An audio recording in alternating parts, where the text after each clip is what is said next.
I've had a wonderful day.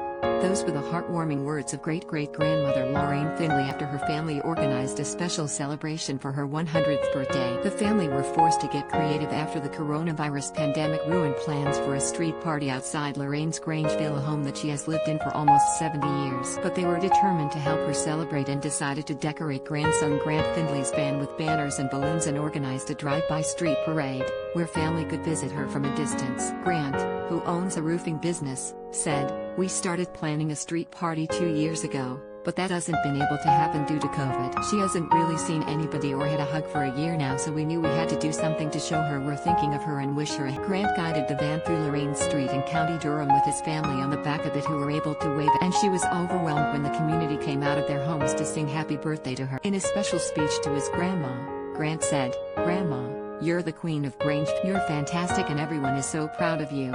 I love you with all my heart and you have always been my biggest supporter. You have always encouraged me and done everything possible to help our whole family, and I really hope you have a fantastic day." Lorraine met her husband Matty at a football match when she was 17 after watching him play for the local. They married in July 1941 and moved into a house in Place, in County Durham, while Matty worked for the Royal Air Force, RAF. During this time they had 3 children, Carolyn, Ian, and Brian, and when Lorraine fell pregnant with their 4th child Susan in 1952, the family moved. The couple completed their family following the birth of their 5th child Debbie in 1960, and Lorraine continues to live in the beloved family home. Grant said, "The street is such a big part of Grandma's life and her family have always been part of the community here. She's so independent and has lived for over 35 years without Grandad.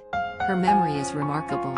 She has the sharpest mind and incredible. She's lived through the Second World War and now she's soldiering on through the COVID-19 pandemic, despite not being able to see or hug her family for a year. She's amazing." When the family moved to Grange Villa, Matty and Loraine took over his dad's milk delivery business and quickly became well known in the community. They worked hard and would relax with trips to their caravan in Beadnell, in Northumberland, as well as cruise holidays. Matty died in September 1989, and in 2002, their eldest son Ian was tragically killed, aged 56, in the Bali bombings which occurred on October 12 at 2 nightclubs on the island, killing 202 people. The news shook the family, but Loriane has continued to show her strength, which is admired by her family, which now consists of 9 grandchildren, 21 great-grandchildren and a great-great-grandchild who was born in 8. Her family believe her secret to a long life is staying young at heart and enjoying the occasional glass of Newcastle brown ale. She danced at Pelton Community Centre until the age of 94, where she would regularly take the male lead in dances because she had outlived many of the male members, and she was a dedicated member of the Women's Institute for many years, where she would often travel to London to take part in. Her daughter Susan said,